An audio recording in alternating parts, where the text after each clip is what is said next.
Deixa eu deixar agora aquela referência histórica que você está pedindo aí um tempão, é a referência do Halper. Vou botar aqui.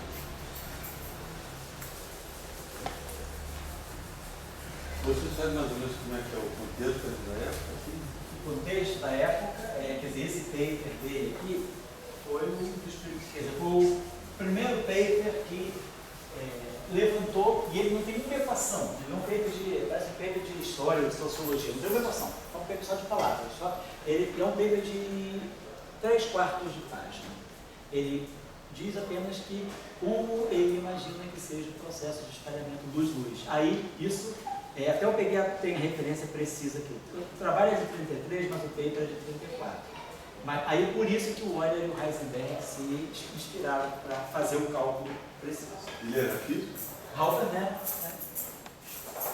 Então, vamos dizer o seguinte, a primeira, vamos usar assim, né? Referência, vamos dizer assim, publicada sobre interação luz-luz.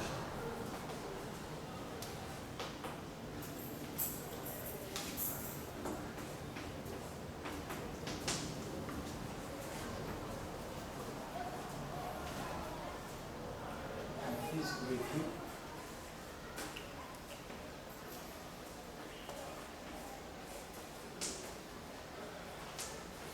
Physical Review? Physical Review. Ele era alemão. É alemão, mas ele publicou em inglês. Está no Physical Review. Não foi no site feito, não. Scattering Processes. A eletrodinâmica quântica não define o que seja os parâmetros não? Define, você calcula os Pode parâmetros dos dois. calcular, né? Você calcula na eletrodinâmica quântica, exatamente.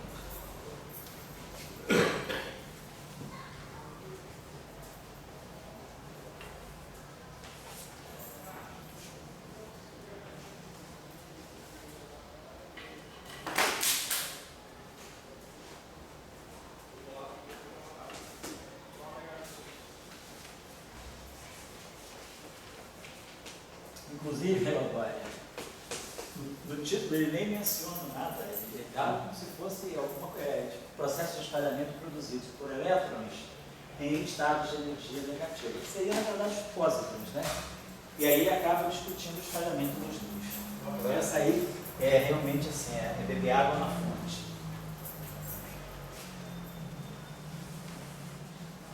Depois é que veio o paper do Euler e Heisenberg, de 35.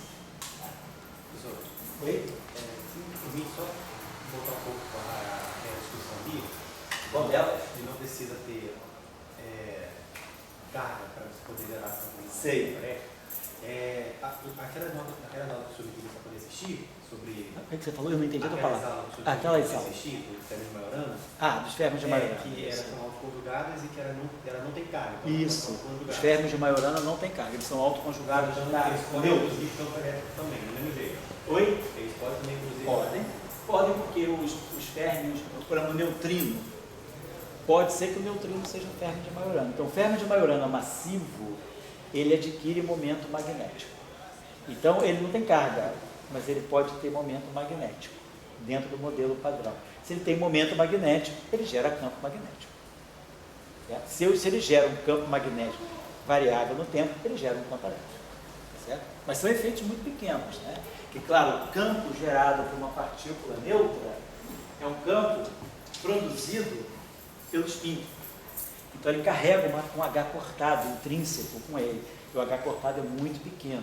Então um campo gerado assim, por o setor de spin, ele dá campos magnéticos muito menos intensos por causa do H cortado, porque o spin é pequeno, né? Mas se você for comparar com o campo normal de uma carga, mas é um efeito pequeno, mas que não é nulo, existe. Tá?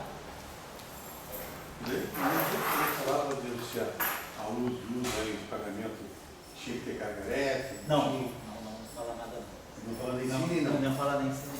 Fala apenas que é possível, porque nessa época, imaginar, a dinâmica quântica estava nascente, né?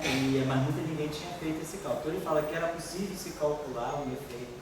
Ele achava, quer dizer, o que ele colocou é que, devido à presença, como o Dirac já tinha previsto a existência do prósito em 31 e o prósito foi achado em 32, então ele colocava que, se você vai estudar processos de espalhamento, né, com elétrons em estado de energia negativa, que na verdade, né, são elétrons, são pósitrons, né, então ele dizia que nesse mar de elétrons e pósitrons você gera fótons, e que esses fótons pode, através de processos induzidos pelo fóton, ele se decompõe em um elétron e um pósitron e depois se recompõe para formar um fóton de novo. Então, ele dizia que nesses processos consequentes de aniquilação e de criação e de aniquilação, você podia gerar uma interação efetiva entre fótons. Aí, com essa ideia, olha, mais Heisenberg faz um trabalho desde 34, que foi publicado em 35.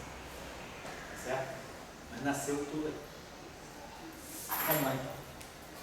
Bom, então, deixa eu apagar isso aqui foi só um adendo da aula passada. Da aula, né, antes do intervalo. Depois a gente vai voltar a falar sobre essas coisas lá no curso. Talvez lá no final de maio a gente já vai falar dos processos, das discussões não lineares, das populações não lineares. E aí depois delas a gente vai para ele. Vamos lá, então. Aqui, deixa eu apagar isso aqui. Então, isso aqui já está claro, o campo de Higgs se decompõe assim, e aí nós temos o setor de Higgs e o setor. Vamos dar uma olhadinha nesse setor aqui, por exemplo, né? Tinha falado com vocês. Primeiro de tudo, vamos ver, por que o fóton aqui tem massa? Claro, tem um termo tipo próprio, mas vamos ver a coisa exatamente. Vamos tentar tirar a equação de onda e sai daí, né? Por exemplo, a gente tirar uma equação de onda para o campo elétrico, eu precisaria produzir um D2. Vamos tirar a primeira equação de onda do campo magnético, por exemplo. Se a gente tirar a equação de onda do campo magnético, vou pegar, por exemplo, o rotacional dessa equação. Eu pegaria o rotacional dessa equação, produz o rotacional de E, que aí vai dar um D2P, D2P. Vamos tirar o rotacional da equação de Ampère-Marx. Vai ficar rotacional do rotacional de B. Vamos tirar o rotacional de Ampère-Marx.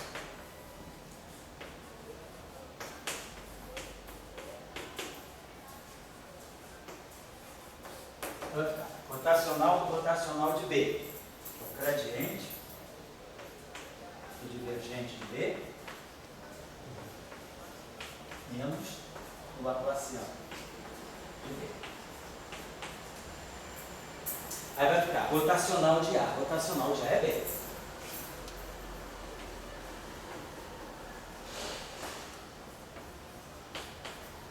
Então, rotacional de A.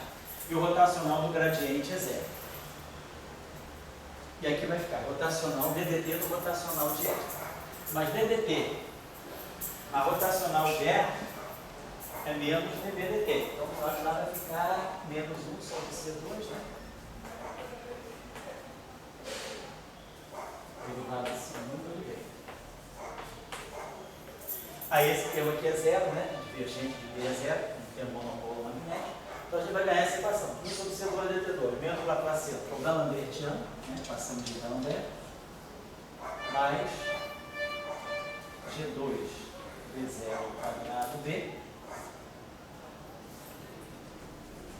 igual a zero. Vamos fazer a mesma coisa para o E? E depois a gente fala. Tirar a equação do E, por exemplo, eu precisaria produzir aqui um D2E dt2. Divergente de zero. Oi? Esquece.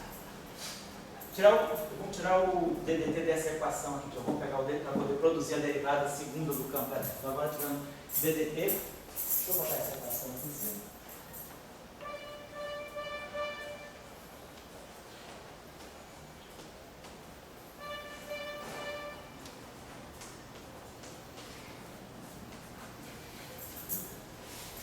Vou tirar o DDT do Ampère-Marx.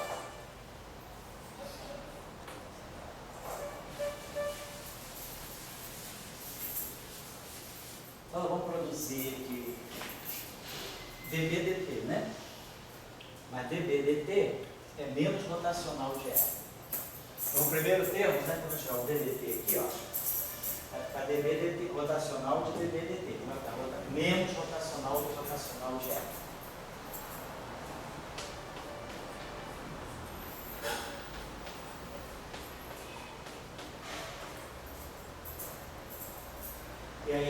ficar mais D2 dA dt.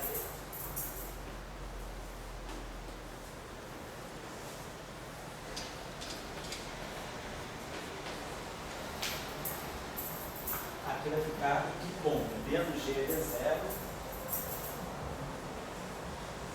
gradiente do que ponto. E aqui vai ficar isso observando dt2 é dt, né?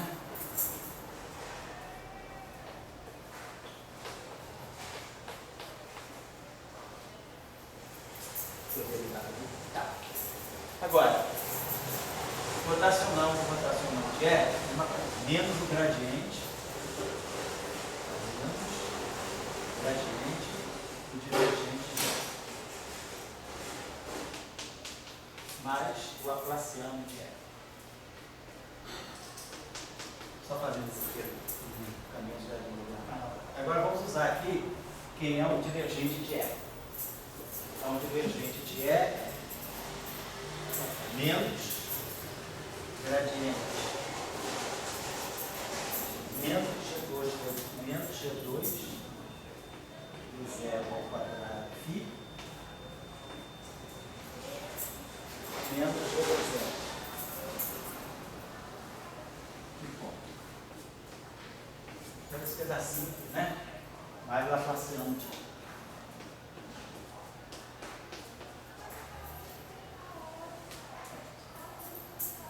Então, esse termo aqui dá mais GV0 gradiente de que ponto? Vai cancelar com esse. Então, esse termo aqui cancela com esse termo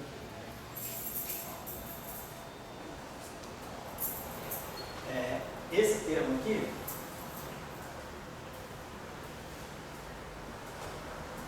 vai produzir gradiente de φ mais dA dt.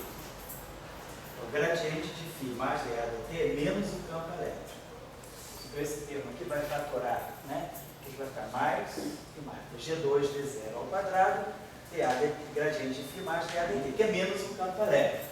Então, a gente vai produzir esse laplaciano de E aqui, que vai pegar esse aqui. Vamos trazer tudo para o lado de cá. 1 sobre C2, D2, dt2, menos o laplaciano, vamos trazer tudo para o lado direito, que é o box. Então, dá lambertiano do campo elétrico. Esse termo aqui pega esse termo aqui. E esses dois termos aqui pegam menos o campo elétrico. Vai para cá, mais o campo elétrico. Mais G2, D0 ao quadrado é igual a zero. Então, a gente ganha a mesmíssima equação, mostrando, né, que justamente o fenômeno elétrico e o fenômeno magnético estão unificados. Satisfazem a mesma equação.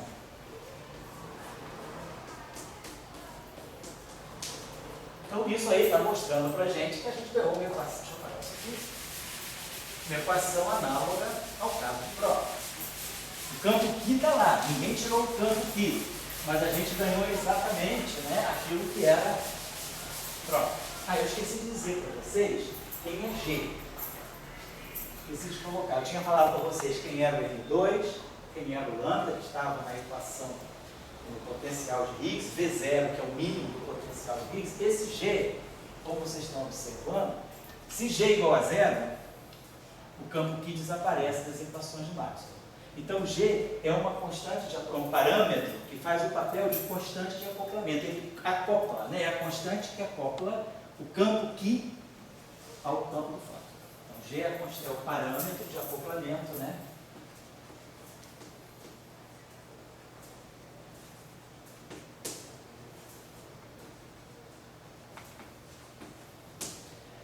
Higgs.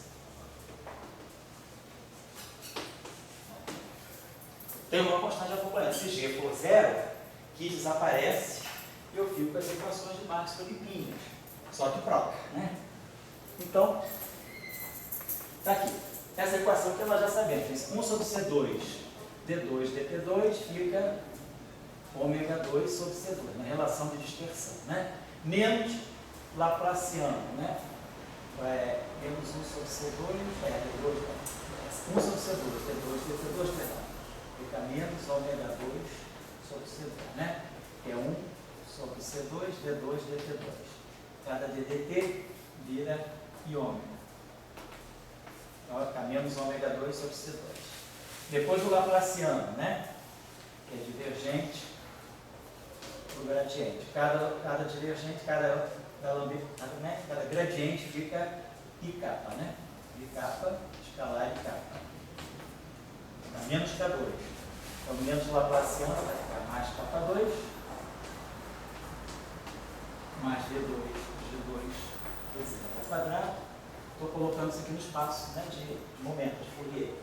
Então igual a zero. Né? Isso tudo aqui ficaria esse objeto aqui, vezes a transformada de Fourier do campo elétrico igual a zero. Só que o campo elétrico não é nulo, então tem a zero essa relação que me dá a relação de dispersão. Ômega 2 igual a K2, C2 mais G2, V0 ao quadrado, C2. Então esse termo aqui faz o papel de N2, C4. A gente tira daqui que a massa do fóton, né, que seria a massa do fóton, N2, C2, né, vai ser G2, V0 ao quadrado, sobre C2.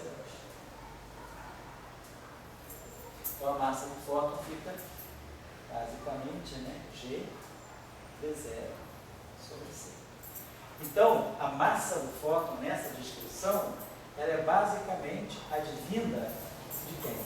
Do G, que é a constante de acoplamento que liga o Higgs ao campo do fóton, a constante de acoplamento Higgs-fóton, e o V0 é aquela grandeza expressa em função dos parâmetros do potencial de Higgs. Na verdade, isso aqui é 1 sobre C, G raiz quadrada de menos N2 sobre lambda.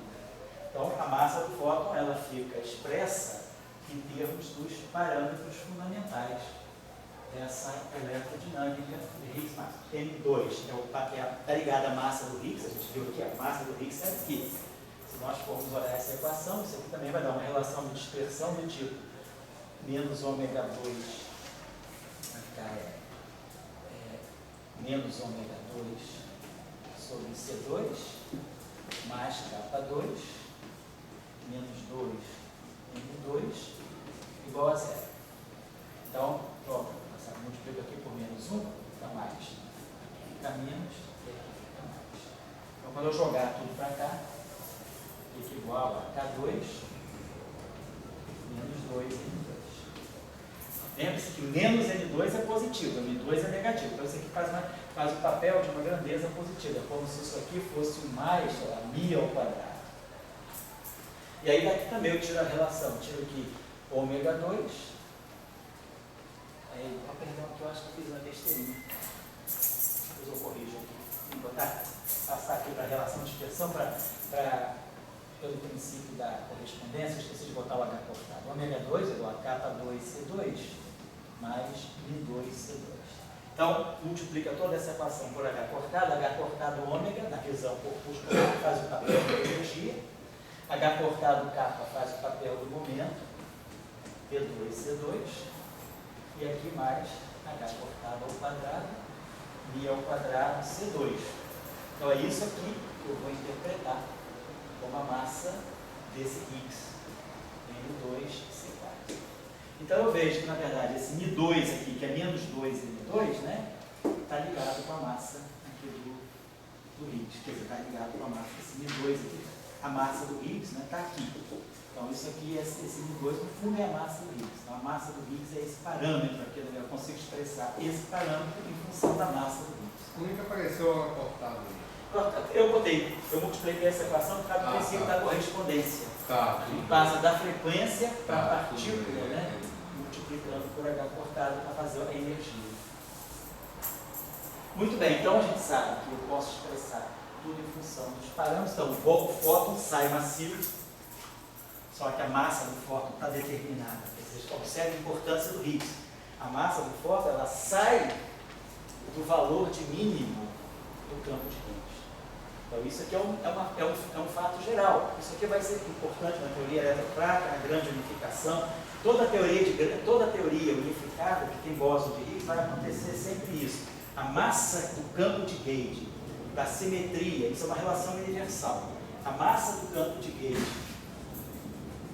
do bóson de gauge, vou colocar assim, a massa do bóson de gauge de uma simetria, ela sempre vai sair com uma constante de acoplamento do campo de Higgs, aquele bóson de gauge e o valor de mínimo do bóson de Higgs. Qualquer teoria, isso é geral, vale para grande unificação, qualquer teoria em que houver quebra espontânea da simetria em presença, né, de uma simetria de gauge, como é o caso do eletromagnetismo, a massa do bóson, que adquire massa pelo mecanismo de Higgs, ela fica sempre a constante acoplamento da interação vezes o valor do campo de Higgs no mínimo.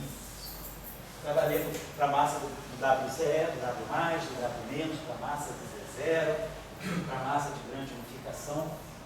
É um aspecto geral que a gente já observa aqui na eletrodinâmica de troca Maxwell, né? de Maxwell. Mas aí, você, completando isso, você então botou com Higgs e deu massa para o fóton. Isso. Agora vamos dizer o seguinte, daí não aparece uma outra característica da circunstancialidade. Vamos dizer, o que a gente está, voltando assim ao início, é que o certo coloca na cabeça da gente que o Higgs é uma partícula primordial, etc, etc. Daí você diz, não, talvez o Higgs seja circunstancial. Daí a gente diz, o que é primordial? Primordial é o fóton, e o fóton sem massa. Certo. É isso aí, né? O Sorais trabalhou. Então o fóton precisa ser sem massa. Então o Higgs não pode interagir com o fóton. Então, você nos mostrou, se o Higgs interagir com o fóton, bota massa. Isso. Daí, você notou a construção agora dos caras ganharam pelo Nobel? Eles fizeram uma construção, quer dizer, não é um princípio da inércia.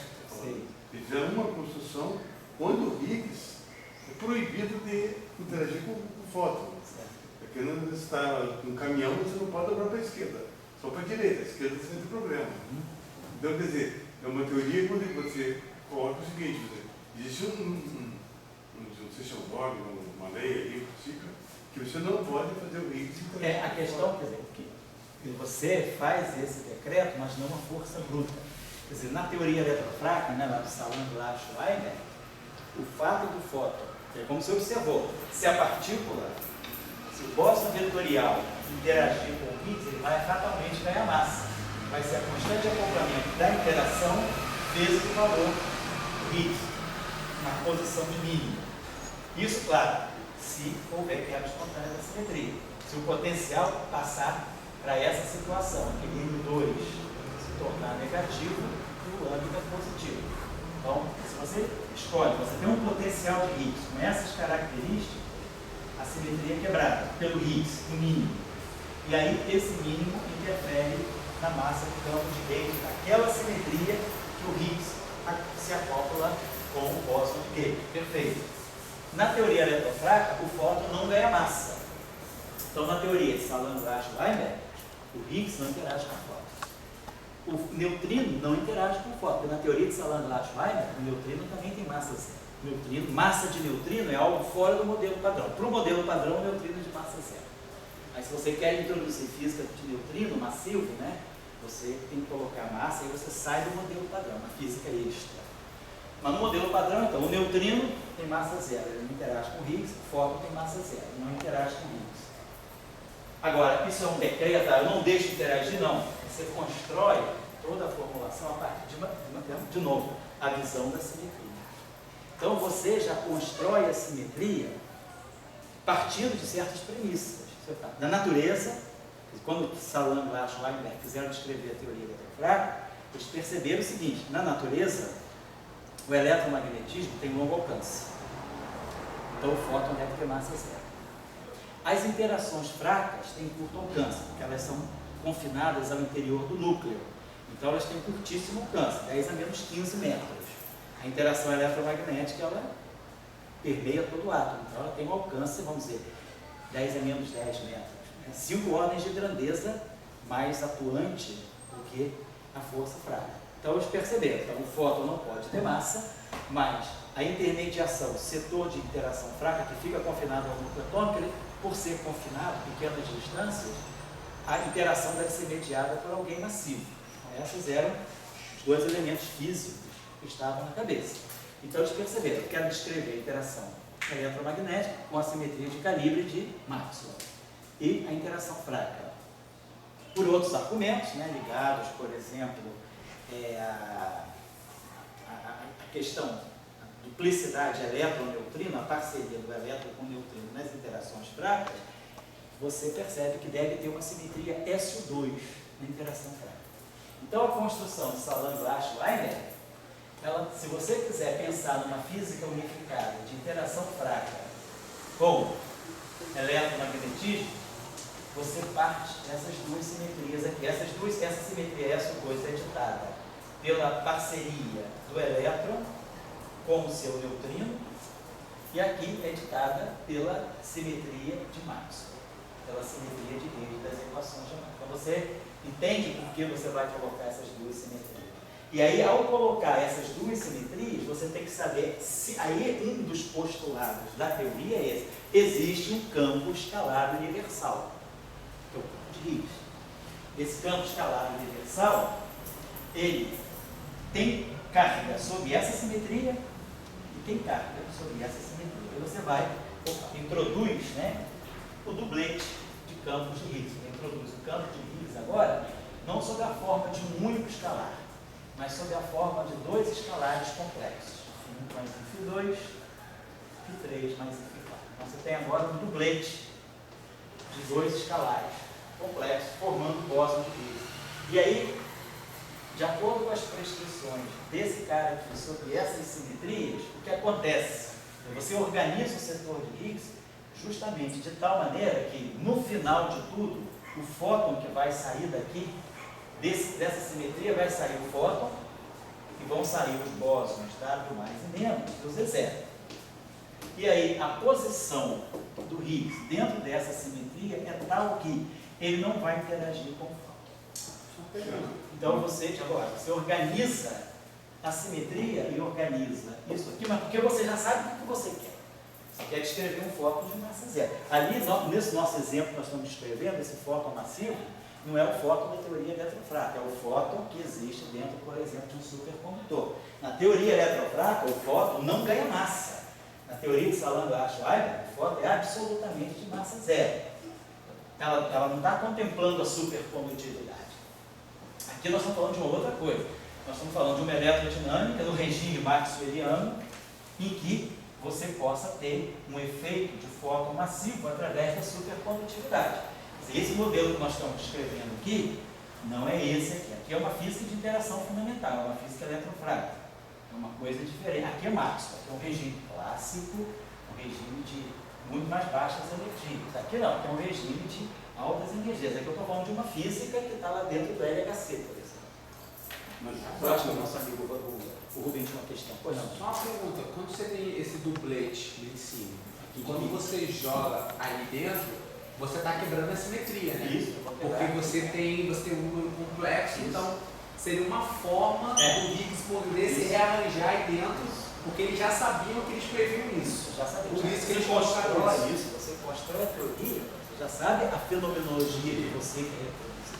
Você já constrói a tua teoria, vamos dizer assim, direcionada por essa fenomenologia. Já fala lá. Mas é justamente isso. Estilo de, por exemplo, astrofísica ou supercondutividade, certo?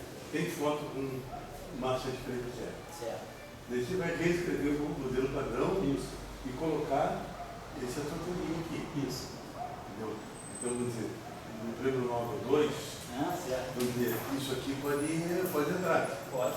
Então, o que eu estou tentando levantar é o seguinte, quer dizer, o Einstein, lá, quando ele viu o espaço curvo, etc., eles viam uma visão não circunstancial da natureza. Sim. Quer dizer, não havia, essa palavra circunstancial, eu acho que era indigna naquela época. Certo. Assim. Ainda mais para Einstein, né? Ele gostava de tudo determinístico, né? Então, quer dizer, a gente deve entender o Higgs, talvez não como partícula de Deus, mas sobre o ângulo da circunstancialidade. Eu acho que sim. Assim, acho que é muito mais apropriado, porque partícula de Deus é uma maneira de a gente falar assim. Ah, isso é Mas uma você mídia, coloca uma mídia. como uma partícula fundamental. Certo. Isso já coloca bastante claro. Ele não coloca como uma partícula circunstancial, Sei. como uma colocação circunstancial da física. É só isso. Tá certo. Agora, a questão que eu tinha colocado para vocês. E a simetria? Se fizer uma transformação de Gauge, está lá. Nós já sabemos.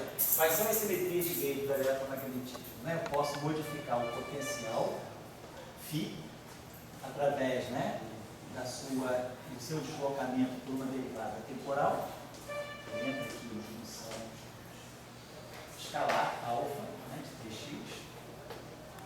E, ao mesmo tempo, eu desloco, simultaneamente, eu desloco o potencial vetor por um gradiente. Então, essa transformação aqui, esse conjunto de duas transformações aqui, não altera esse termo, mas altera esse. Que o L', se eu fizer, né? Se eu tiver aqui um campo elétrico novo, vai ser menos o gradiente do potencial novo, menos a derivada temporal, né? Do potencial vetor novo, e eu substituo φ' e a linha aqui, isso aqui vai dar exatamente menos gradiente de φ. As transformações vão se cancelar. O campo elétrico então não muda. Se eu pegar aqui B' igual a rotacional de A', que vai ser rotacional do gradiente de alfa aqui, você está falando, vai sobrar só o rotacional de A. É igual ao B. Então o campo elétrico e o campo magnético não se modificam. Então, esse termo, se eu escrever, eu posso botar aqui linha, posso botar aqui linha, posso botar aqui linha, posso colocar aqui linha. Posso colocar aqui linha. Nada vai mudar. É linha igual a E. Mas, porém, φ não é igual a φ'. Vai aparecer uma diferença. Vai aparecer aqui, opa. Tá maluco? Perdão. Tá certo, tá certo. Vai aparecer aqui um dVt de alfa. Se eu substituir isso aqui por φ', aí as equações vão ficar parecidas com as anteriores, mas vai sobrar um dVt de alfa aqui e vai sobrar um gradiente de alfa aqui. Então, se olhar só o setor de Maxwell, essa simetria não está lá. Mas aí, eu tenho um outro campo ali. Quem disse que esse outro campo fica paradão vendo as coisas acontecerem? Será que ele está acoplado ao fóton? Se eu faço uma transformação do fóton, será que esse campo também não pode absorver? Já que se ele está acoplado com o fóton, ele está ligadão com o fóton. Se eu transformo o fóton, será que ele fica inerte ou ele pode se transformar também? É só olhar para essas equações. Vamos dizer que paralelamente a essas transformações, eu transformo aqui num φ', que vai ser, aqui eu tenho GV0 aqui em G2, né?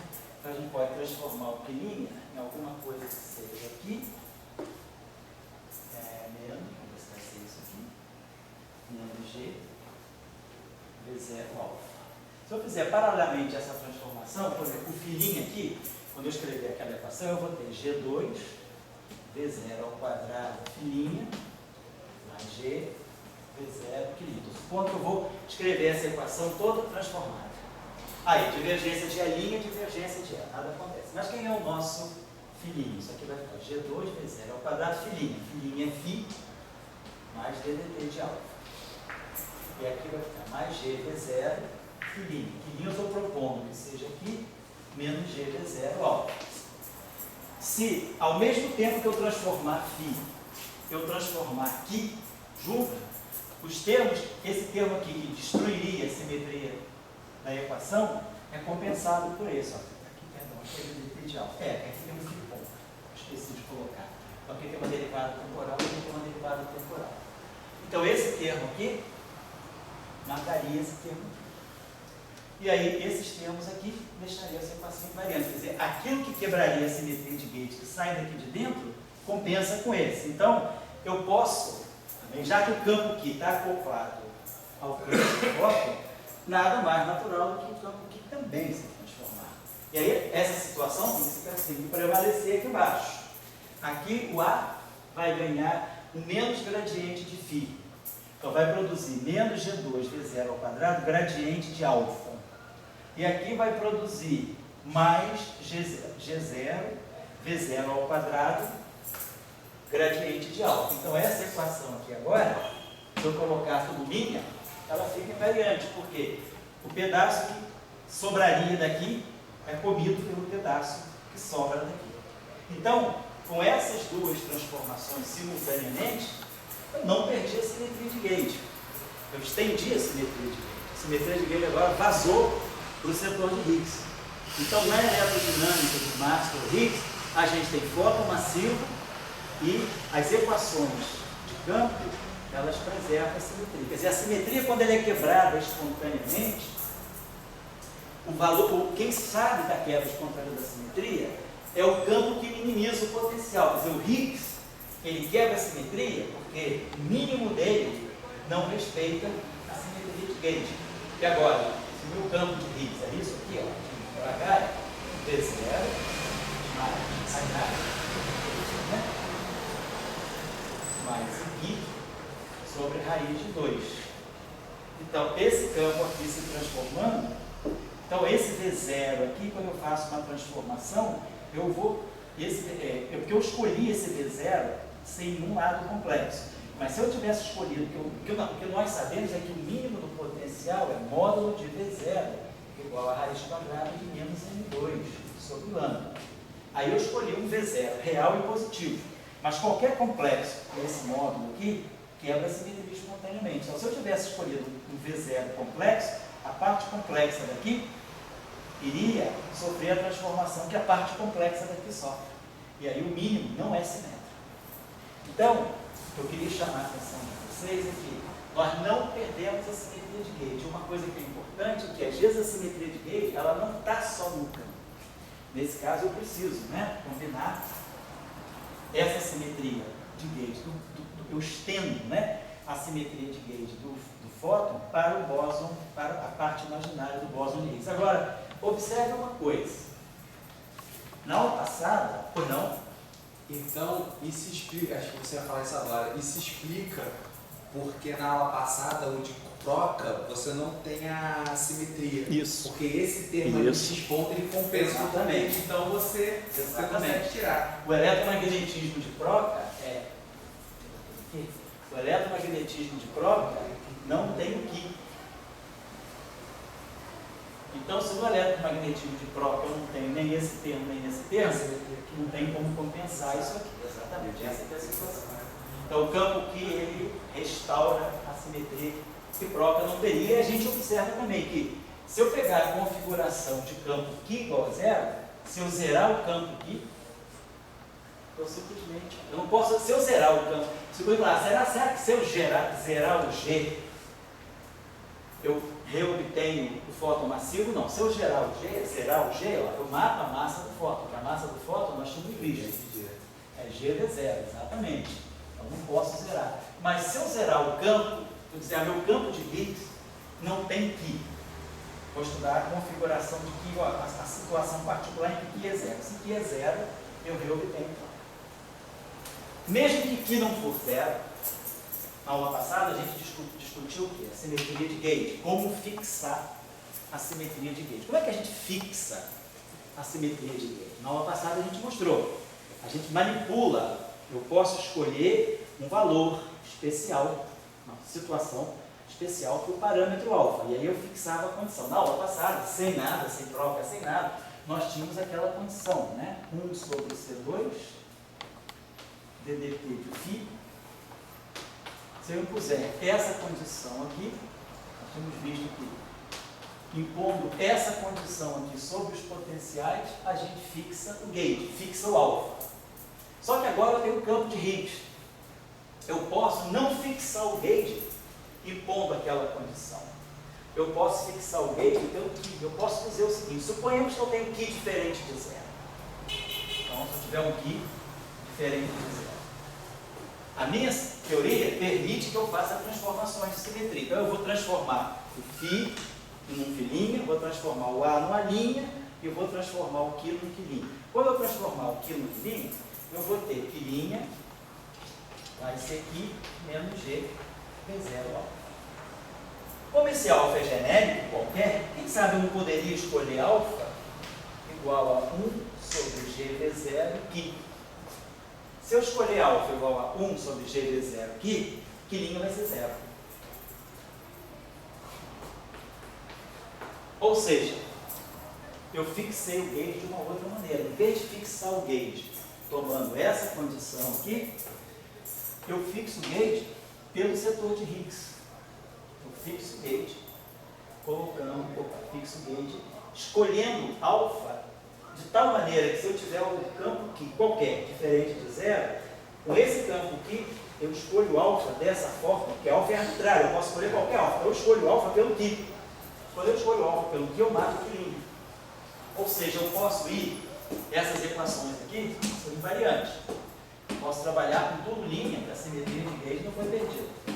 Aí nessa situação agora, eu passo e trabalho com quilinho igual a 0.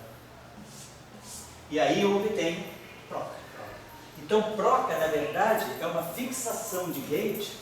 Proca corresponde, quer dizer, então o eletromagnetismo de proca corresponde, né, ao Maxwell Higgs com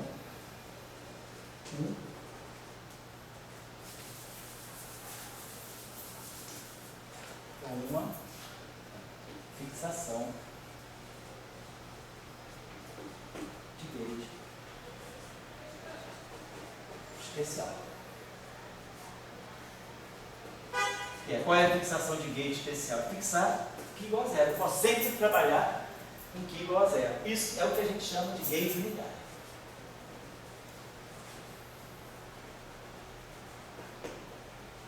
Então, o gauge unitário é aquela situação em que nós podemos sempre, né, fixar o gauge que uma teoria tem pelo setor de Higgs e não pelo setor do fóton.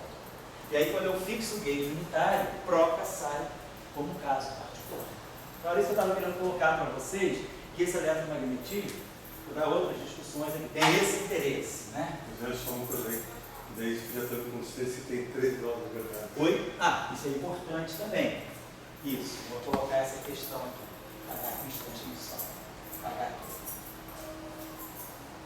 Vou passar batido em cima disso, mas vamos colocar essa questão um pouco.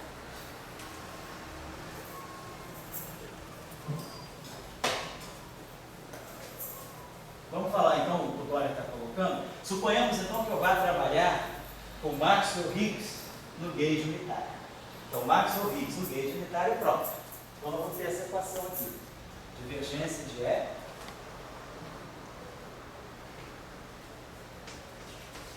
mais G2D0 ao quadrado. Então, a gente já pode chamar isso aqui a massa do fóton. Vou botar logo aqui essa massa do fóton.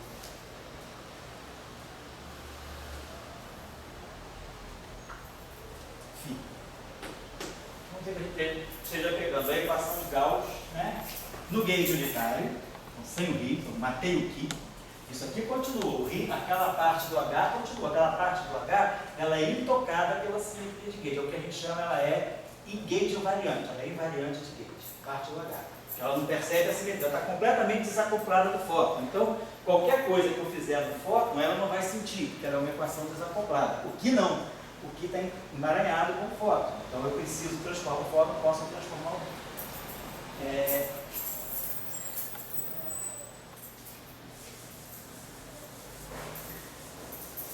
Então, a nossa escolha de gauge unitário é matar o Q.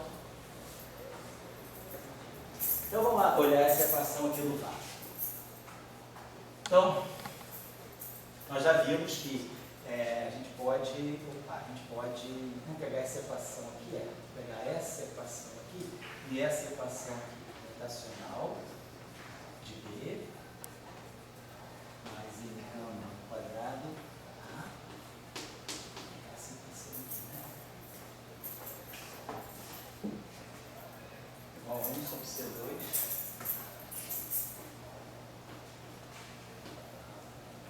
L. Então vamos lá. Vamos tirar a derivada. Então, o que nós estamos pegando aqui? No fundo, as equações de troca. Quer dizer, ou é Maxwell, Higgs, no gauge unitário, que na verdade é troca.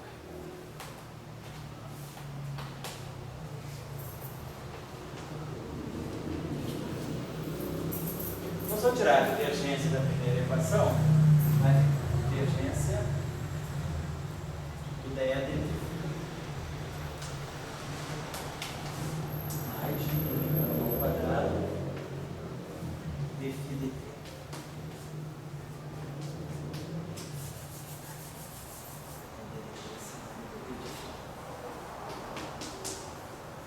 E vamos tirar a divergência dessa equação. A divergência do rotacional é zero. Então, nós vamos ter aqui π ao quadrado, divergência de A. Passa esse C2 para cá. Vai ficar aqui ddt e divergente de A.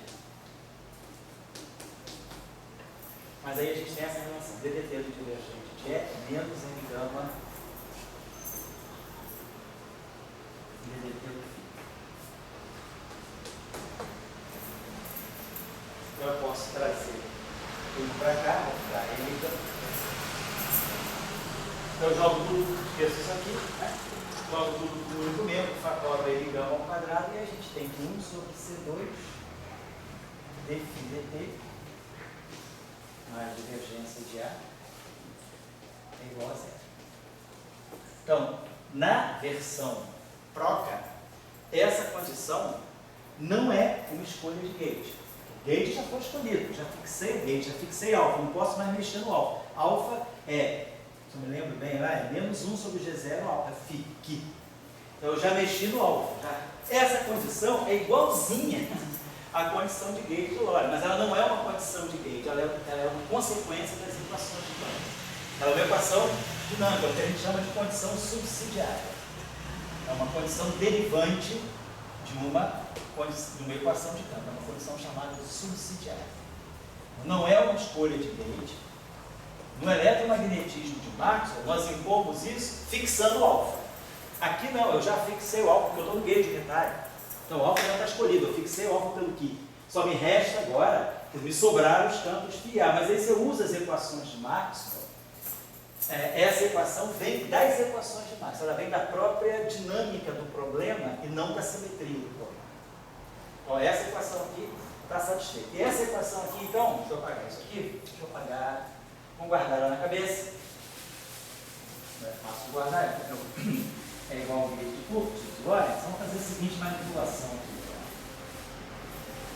Então vamos olhar o seguinte, vamos escrever essa equação aqui em termos dos potenciais. Divergente de E é menos gradiente de φ, então que vai produzir menos laplaciano de φ. Menos dA dt, então vai ficar menos ddt da divergência de A. Mais m gama ao quadrado de φ igual a zero. Então estou escrevendo a equação de Gauss para os potenciais. Tá. Só que agora, a condição subsidiária, ela me deu aqui 1 sobre C2, vou reescrever condição subsidiária, 1 sobre C2 ddt de φ é menos a divergência de A. A gente acabou de derivar essa equação. Então, menos a divergência de A é 1 sobre C2 dt dt φ. Então, isso aqui está me dando mais 1 sobre C2 d2 dt2 do φ, pela condição subsidiária.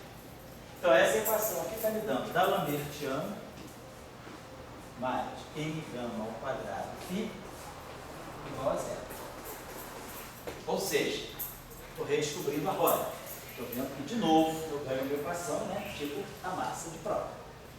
Agora eu faço a mesma coisa aqui para o ar.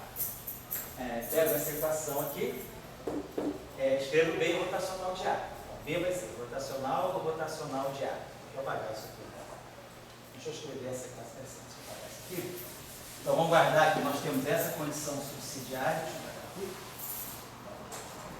condição subsidiária, 1 sobre C2, DDT aqui, mais divergência de A igual a zero. Então, lembre-se, eu estou retocando isso porque muitas vezes a gente vê confusão sobre isso.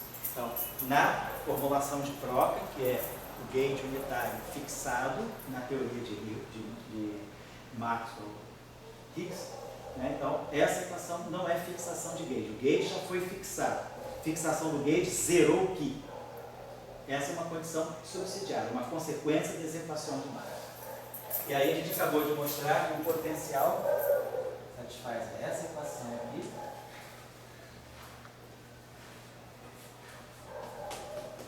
E aí agora fazendo a mesma coisa aqui. B rotacional de A. Então, rotacional do rotacional de A vai ficar o gradiente da divergência de A menos o laplaciano de A. Mais n gama ao quadrado lá. Igual. É menos gradiente de φ. Vai ficar menos 1 sobre C2 DDT do gradiente de φ. E menos 1 sobre C2 T2 dt2 lá.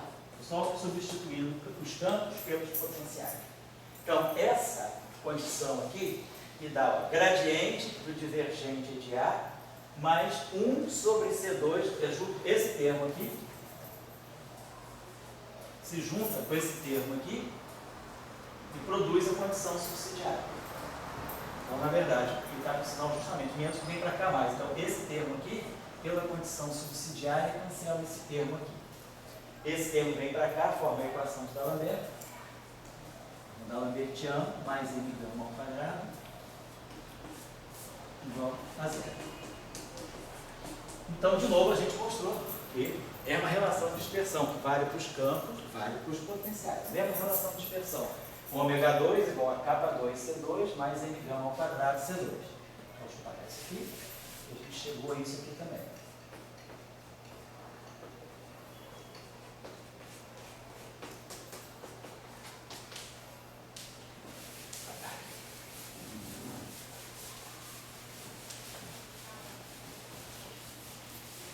Vai direto assim até 7h40, não precisa dar o segundo intervalo e a gente sai mais cedo, tá?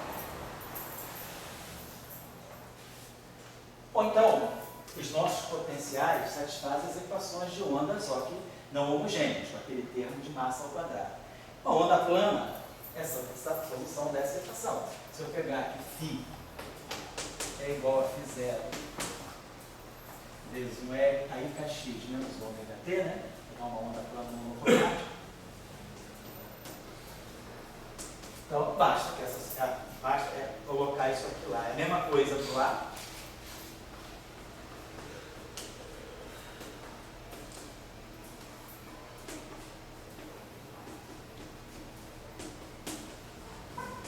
Para que essa equação seja, para que essa equação aqui, para que essas funções aqui, esses campos aqui sejam soluções daquela equação, basta que ômega 2 seja igual a K2 C2 mais m gama ao quadrado C2, que é a relação de dispersão.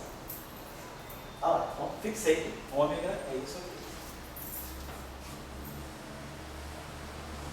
Tá. E aí agora a condição subsidiária está dizendo o seguinte: 1 sobre C2 ddt do φ mais divergência de A igual a zero. Se eu agora coloco essas soluções aqui, a onda plana que está aqui é a mesma onda, quer dizer, a exponencial que está aqui e a exponencial que está aqui. Elas se fatoram porque isso aqui é igual a zero. Então vai sobrar para a gente aqui, esse primeiro termo vai dar para nós assim, 1 sobre C2, ddt vai produzir um fator menos i ômega, e aqui vai ficar o divergente, vai buscar um i kappa. Vai ficar i kappa, i ômega φ0 mais i kappa a zero igual a zero. Tiro os i's aqui.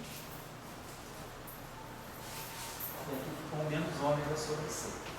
Lembrando que ômega é isso aqui. O que a gente observa? A gente observa que o potencial vetor ele tem componente ao longo de capa, não é mais zero. No caso de máximo, eu tenho que, isso, potencial vetor, no caso do máximo a gente tinha visto.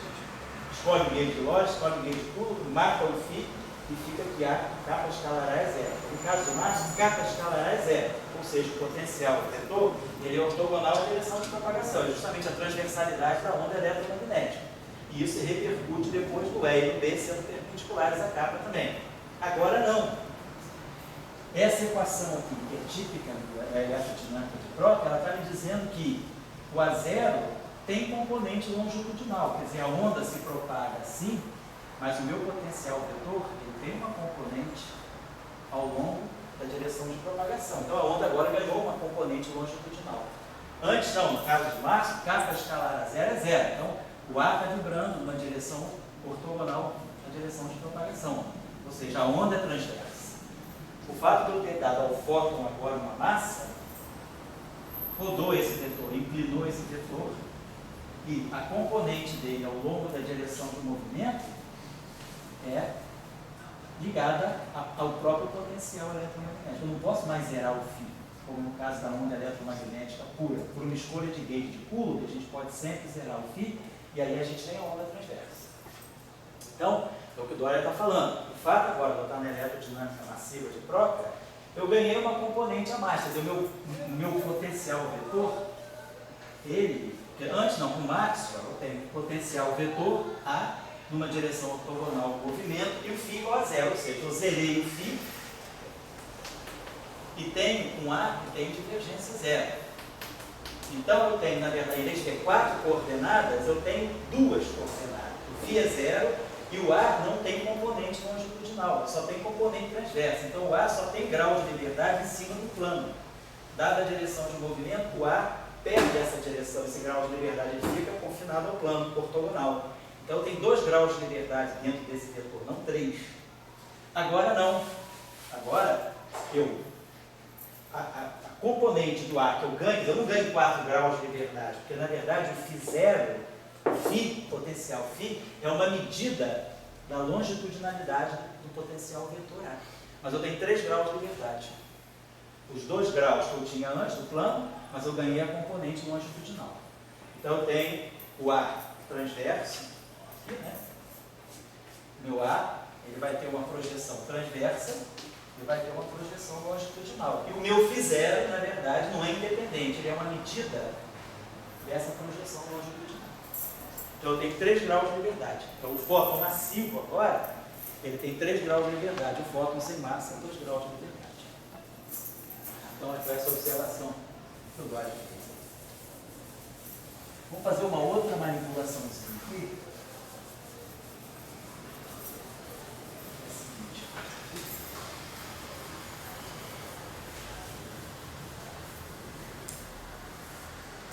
Pegar aqui as equações, não vamos trabalhar no gauge unitário, vamos voltar para as equações de Maxwell em forma completa, né? Vamos sair do gauge unitário e vamos trabalhar sem fixação de gauge, retornando agora à situação original, sem gauge fixing ainda, né? Vamos lá. Vamos fazer o seguinte, vamos tirar. Vamos ver o que eu posso. Peraí, acho que eu não tirei a equação de onda para o que? A gente apresentou a equação de Maxwell. Isso. Vamos tirar a equação. Acho que eu escrevi no papelzinho. Deixa eu dar uma olhadinha, senão a gente deduz rapidinho.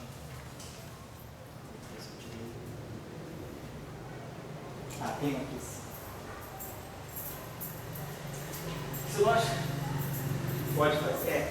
Não tirei aqui. Eu apresentei para vocês as equações de Maxwell, a equação de Higgs, eu apresentei as equações de Maxwell, a equação do H e tem uma equação que sai do Q, equação do Q. Como vocês podem tirar ela daqui?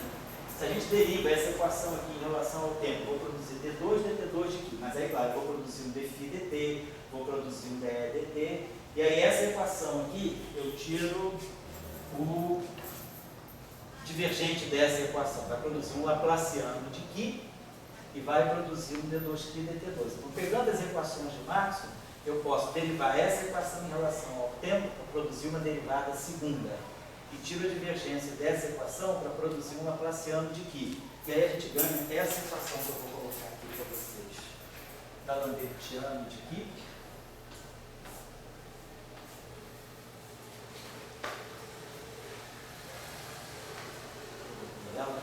Tá, mais GV0. Fazendo o cálculo aí, vocês acham imediatamente. 1 sobre C2 dt mais divergência de A igual a C. Então, se a gente manipula aquela equação normalmente, a gente ganha essa equação para aqui. Mas esse objeto aqui não é estranho para nós. Isso é a condição subsidiária. Isso aqui é zero.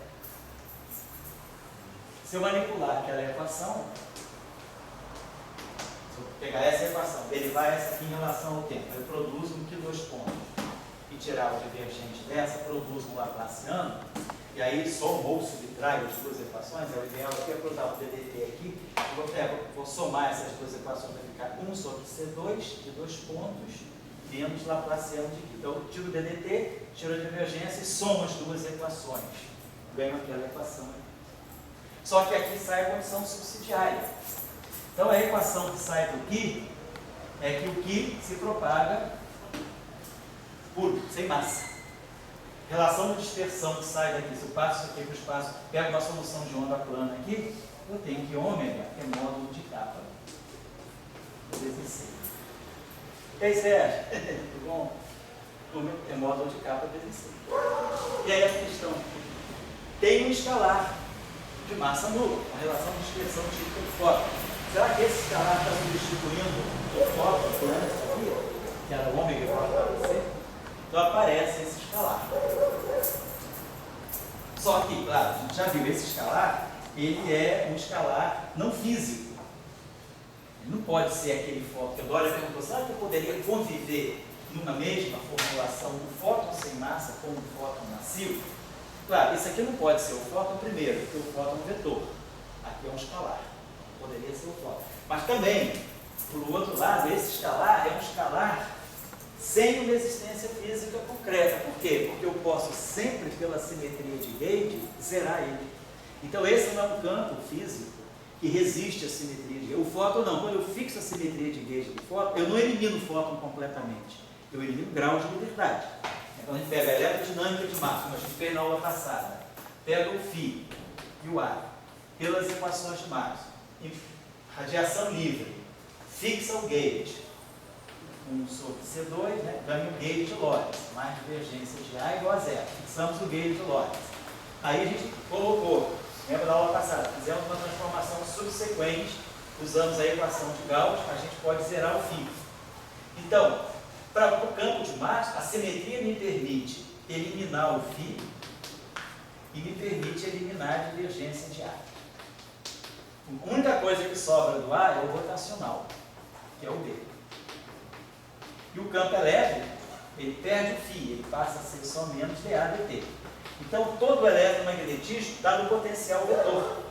O campo elétrico é menos dA dt, o campo magnético é rotacional de A. Mas eu não perdi a física. Eu não perdi completamente o fóton. Eu perdi 2 graus de liberdade dele. Eu perdi a componente φ e perdi a componente longitudinal dele. E só a componente transversal, que é o B.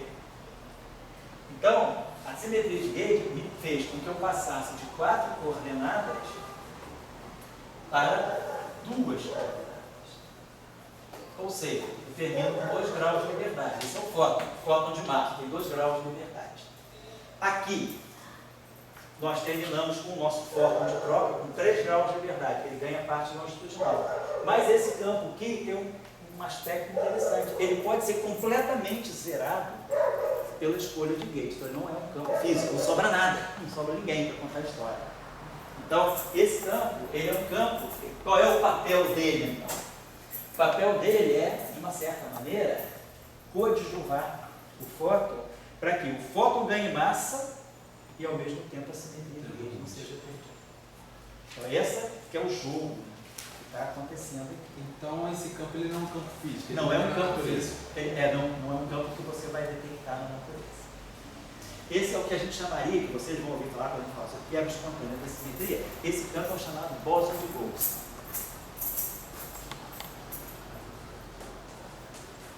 Quer dizer, mesmo tendo uma equação, Pode falar, né? mesmo tendo uma equação, como tem a cada chama de si, aquela simetria tem si igual a Oi? Você tem uma equação, ela é de si. Isso. Aqui. Mesmo tendo essa equação, a simetria é mais forte na equação. Simetria mais forte que a equação. Você anulou logo no início, lá com alfa. Pela escolha do gauge. Certo? Mesmo tendo a equação, Mesmo tendo. né? A equação pode ser aparente. É isso que a gente tem que ter cuidado. A teoria de campo é muito, às vezes, assim, capciosa, sutil. Porque sempre que a gente tiver uma teoria de campo, você pega um lagrangiano desse tamanhão, você fala, meu Deus, que coisa imensa, né? Aí você começa, olha as simetrias daqui, olha as simetrias dali, tem campo que você pode reabsorver no outro. Nem tudo que está no lagrangiano é física. O lagrangiano é um ponto de partida, mas você tem que saber administrar bem o lagrangiano, né? Você tem que saber tirar do lagrangiano aquilo que é a física central do teu problema. Senão você acaba se perdendo, você acaba se perdendo. Vários campos que não existem. E às vezes você dá sentido, você faz uma afirmação sobre algo que pode ser eliminado. Aquela peça do Shakespeare, Much Ado About Nothing, fazia muita coisa em cima do nada, né? Tem teoria que é zero. Se a gente pegar um lagrangiano, às vezes você faz uma porção de coisa em cima do zero, o lagrangiano no final do dia é nulo. Mas você pode jogar uma porção de coisa no lagrangiano, é como se você jogasse A menos A. Aí você faz uma física para A menos A. Parece que tem sentido, mas no final tudo é zero. Teoria de campo a gente tem que ter muito cuidado quando vai administrar essas coisas. Por isso que a gente aprende esses ferramentais. Primeira observação das simetrias. Olha para o lagrangiano, vê todas as simetrias que ele pode ter para saber se de repente algum campo pode ser eliminado por fixação de gauge de uma simetria. Segundo, será que numa teoria que tem muitos campos, será que eu não posso absorver um campo dentro de outro? Se eu tenho um campo φ e multiplico por um campo φ, será que eu não posso chamar isso aqui de um campo φ maiúsculo? Será que no meu lagrangiano esses dois campos são essenciais ou eles aparecem numa combinação tal que eu posso fixar isso? E aí esses dois campos perdem o sentido, eles são reagrupados num só. Então esses são detalhes que a gente vai, ao longo desses modelos diferentes, a gente vai aprendendo, certo? Então eu queria chamar a atenção disso, porque tudo isso que está aqui, nesse exemplo simples, né, que é um exemplo praticamente física de universidade, pode dar um curso de eletromagnetismo, dá essas equações e esses campos, qualquer um manipula-se para saber rotacional gradiente, a gente sabe derivar em relação ao tempo, sabe como é a equação de onda, daí eu resolvi todas essas questões. Mas aqui tem muitas argumentações físicas, tem quebra espontânea da simetria, tem mecanismo de Higgs, tem bóson de Goldstone, tem geração de massa e tem fixação de variável, gauge unitário, outros tipos de gauge, tá bom? Então é isso que eu queria chamar a atenção. Só um instantinho só, por gentileza, Guilherme. Quando o eletromagnetismo de Maxwell-Proca, de Maxwell-Higgs, está escrito nessa forma em que nós temos as equações de Maxwell, temos a equação do Higgs, deixa eu escrever ela aqui de novo.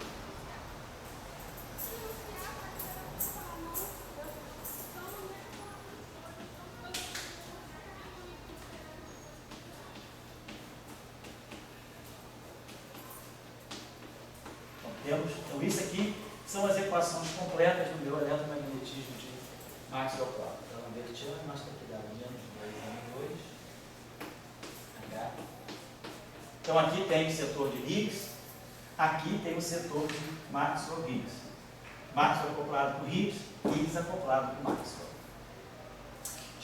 Então, se eu deixar a coisa assim, o que está no presente, a gente diz que a gente está trabalhando no chamado gauge. Esse aqui, vamos dizer assim, você está trabalhando com a teoria sem tirar o que do formalismo.